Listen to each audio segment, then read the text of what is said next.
आता बातम्या पाहूयात विस्ताराने। एल्फिस्टन उड्डाण पुलाचे पाडकाम सोमवारपर्यंत स्थगित करण्यात आले आहे। स्थानिक आणि एमएमआरडीए मध्ये सोमवारी बैठक होणार आहे। या बैठकीनंतर आता निर्णय घेतला जाईल। एल्फिस्टन उड्डाण पुलाचे पाडकाम सोमवारपर्यंत स्थगित करण्यात आले आहे।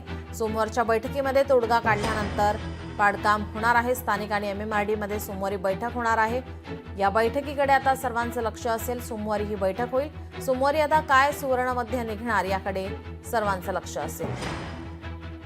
याचाच आढावा घेतला आमचे प्रतिनिधी उमेश करंजकर यांनी।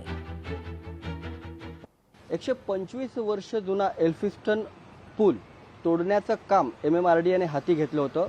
काल रात्री 9 वाजल्यापासून हा ब्रिज जो आहे तो बंद करून याचं पाडकाम सुरू करण्यात येणार होतं। मात्र इकडचे जे स्थानिक नागरिक आहेत त्यांनी या पाडकामाला प्रखर विरोध केला। त्यांचं म्हणणं आहे की आधी आमचं पुनर्वसन करा आणि त्यानंतरच हा ब्रिज पाडण्याचं काम करा। अशा प्रकारची मागणी जी आहे सगळ्या नागरिकांची होती। आणि त्यानंतर एमएमआरडीचे अधिकारी असतील किंवा मग हे इकडचे स्थानिक नागरिक असतील यांच्यामध्ये चांगलीच जी आहे ती बाचाबाची देखील झाली।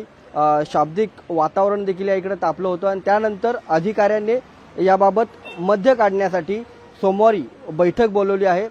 इकडील रहिवासी असतील किंवा मग अधिकारी असतील यांची सोमवारी बैठक होईल आणि त्यानंतर या पुलाबाबतचा निर्णय जो आहे किंवा या पुलाबाबतच्या पाडकामाचा निर्णय जो आहे तो घेण्यात येणार आहे।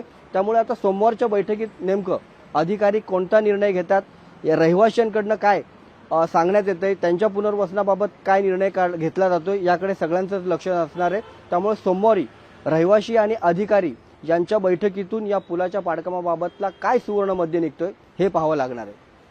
कॅमेरामन रोहित सोबत उमेश करंजकर, लोकशाही मराठी, मुंबई।